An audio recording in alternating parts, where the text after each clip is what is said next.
어제 이 시간 우리는 주님께서 그토록 수많은 표적을 반복적으로 보여주셨음에도 불구하고 표적이 분명히 가리키는 바 주님의 구주되심을 전혀 깨닫지 못했던 영적 맹인 바리새인들을 우리가 살펴보면서 영의 눈을 밝히 열어주시는 하나님의 은혜 안으로 들어간 하나님의 백성들도 그러한 바리새인의 누룩으로 인해서 또 육신의 본성에서 일어나는 여러 가지 육의 생각으로 인해서 영에 관한 시력이 현저하게 약화될 수 있다는 사실을 살펴보았습니다. 그래서 우리가 주님을 생각하고 바라보되 주님을 그저 이 땅의 여러 삶의 문제를 해결해 주시는 분, 하나님의 자녀에게 만사형통 부귀영화를 안겨주실 분 정도로 우리가 생각하고 보여지고 있다면 이는 주님께서 경고하셨던 바 바리새인의 누룩으로 혹은 육신의 생각으로 우리의 영적인 눈이 희미해졌다라는 그러한 증거요, 또 서둘러 마음과 생각을 지켜주시는 성령의 역사를 간구해야만 한 그런 중대한 사안이 아닐 수 없음을 살펴본 것입니다. 그런데 우리의 영이 어떠한 이유에서든 간에 심각하게 희미해져 있다라는 사실을 말해주는 또 다른 징후가 있는데, 그것은 다름 아닌 성경을 읽으면서도 성경에 깃들어 있는 예수 그리스도의 흔적을 전혀 발견하지 못한다는 것입니다. 그 중에서도 창세기에 기록되어 있는 요셉의 이야기를 읽을 때 그러합니다. 창세기 37장은 라헬이 낳은 아들 요셉이 야곱의 사랑을 독차지했고, 이 때문에 요셉의 형들이 그를 미워하여 그를 구덩이에 던졌고, 또 거길 지나던 이스마엘 사람들인 상인들에게 은 20을 받고 그를 팔아 요셉이 애굽으로 가게 됐는데, 그 상인들이 요셉을 바로의 신하이자 친위 대장인 보디발에게 팔았다고 말씀하고 있습니다. 그런데 이상한 점은 요셉이 보디발 아내의 유혹을 물리친 사건이 기록되어 있는 오늘 본문이 37장의 다음 장인 38장이 아니라 39장에 기록되어 있다는 사실입니다. 요셉이 애굽에 가서 보디발에게 팔렸다라는 진술로 37장이 끝이 난다면 당연히 그 다음 장인 38절에 바로 보디발의 집에서 일어난 일을 연결하는 것이 지극히 자연스러운 일일 텐데, 한 장을 건너뛰고 39장에 가서야 그 이야기를 하고 있다는 것이죠.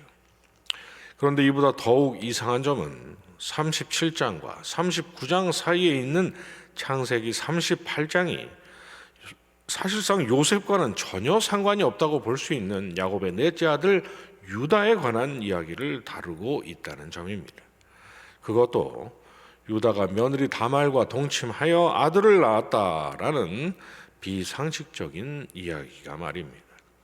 그리고 유다와 다말의 이야기는 38장 한 장에서 끝이 나고 언제 그런 일이 있었냐는 듯이 39장에서부터 다시 요셉의 이야기가 아무렇지도 않게 이어지고 있다는 것이죠. 그러나 이는 우리가 전혀 이상하게 여길 일이 아닙니다.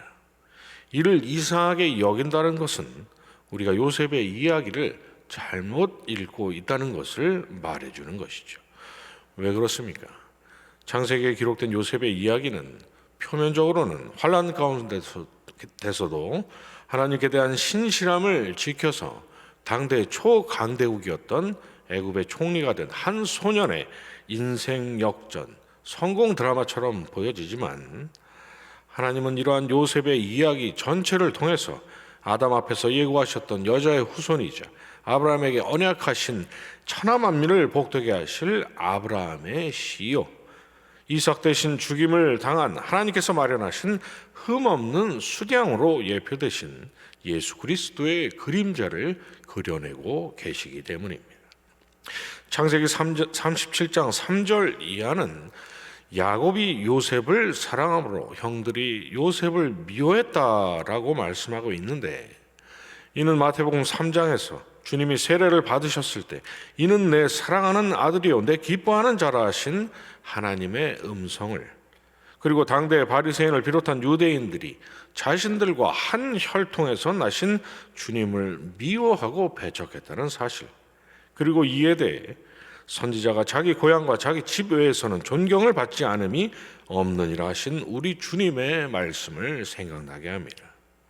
이어진 37장 13절 이하는 야곱이 요셉을 미워하던 아들들에게 요셉을 보냈고, 요셉을 본 형들이 요셉을 보자 그를 죽여서 악한 짐승이 잡아먹었다고 하자라고 했다는 말씀이 기록되어 있는데, 이는 때가 참에 하나님이 그 아들을 보내사 여자에게서 나게 하셨다는 갈라디아서 4장 4절의 말씀과, 또 유대인들이 그날 이후로 예수를 죽이려고 모의했다는 요한복음 11장 53절의 말씀을 생각나게 합니다.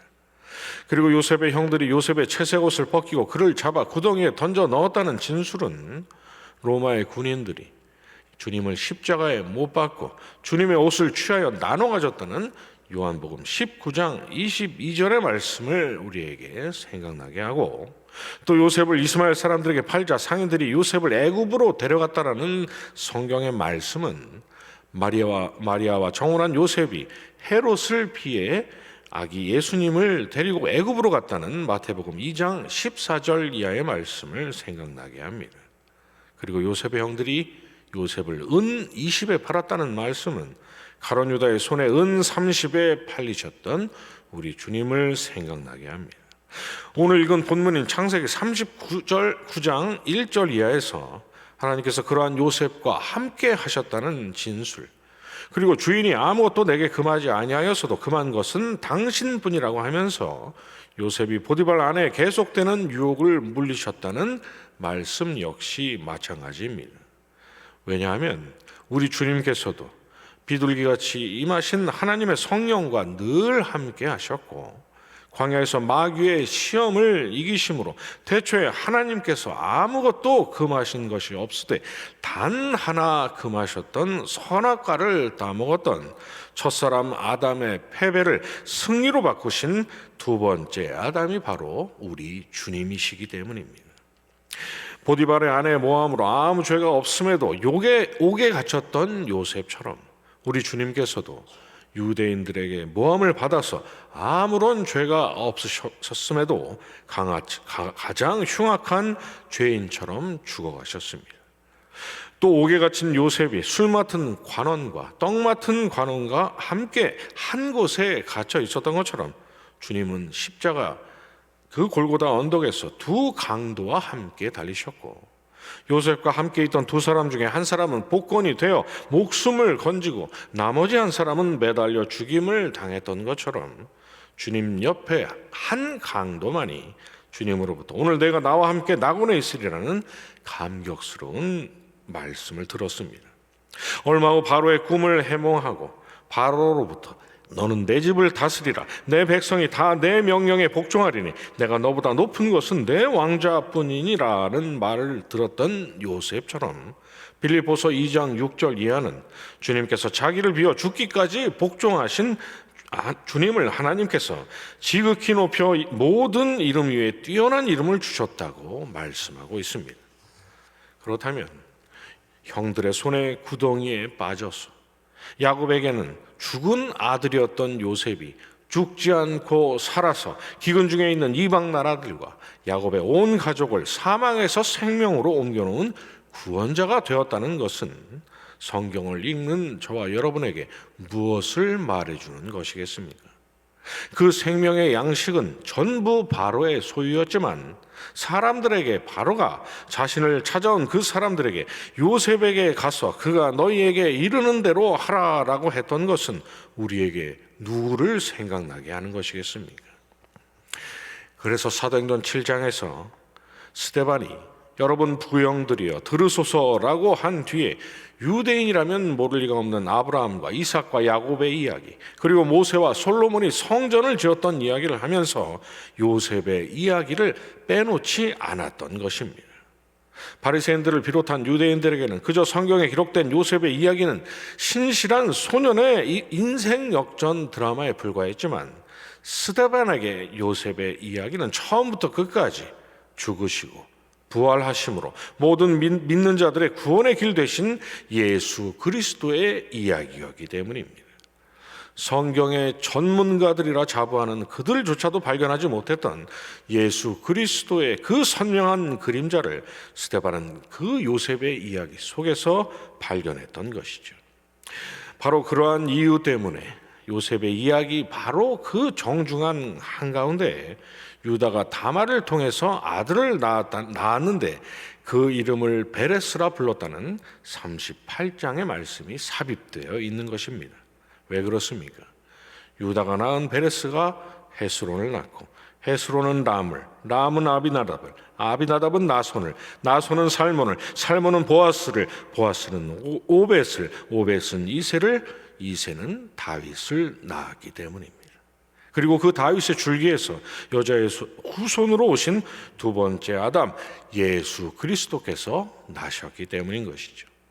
창세기 38장의 유다와 다말의 이야기는 생뚱맞게 등장한 뜬금없는 이야기가 아니라 하나님은 그 38장을 통해서 요셉 이야기 전체를 통해 예표되실 우리 주님께서 누구의 혈통으로 이 땅에 오실 것인지를 확증하셨고, 여자의 후손이 오실 그 줄기를 끊으려 했던 마귀의 악한 괴계를 하나님께서 또 한 번 무력화하심으로써 아브라함에게 주신 그 언약을 하나님께서 또 한 번 지켜내셨음을 선언하셨던 것입니다. 그러나 스데반의 그 놀라운 설교를 듣고 있던 유대인들은 스데반을 돌로 쳐 죽였고, 사도행전 8장 1절은 이를 지켜보고 있던 사울이라는 청년이 스데반의 죽임 당함을 마땅한 일로 여겼다고 말씀하고 있습니다. 거기에 있던 사람들은 말할 것도 없고 당대 성경의 석학이었던 사울조차도 스데반의 그 설교를 전혀 이해하지 못했던 것이죠. 수많은 표적을 보고도 깨닫지 못했던 바리새인들과 유대인들처럼 성경을 보고도 거기서 주님을 전혀 발견하지 못했던 영적 맹인들 중 하나가 바로 회심하기 전 사울이었던 것입니다. 그러나 주님은 다메섹 도상에서 그런 사울을 찾아와 주셨고 그 닫혀있던 사울의 눈을 열어주셨습니다. 구약 성경 전체가 자신이 핍박하던 예수 그리스도의 이야기였다는 사실을 깨닫도록 말입니다. 자, 그렇다면 여러분은 어떠하십니까?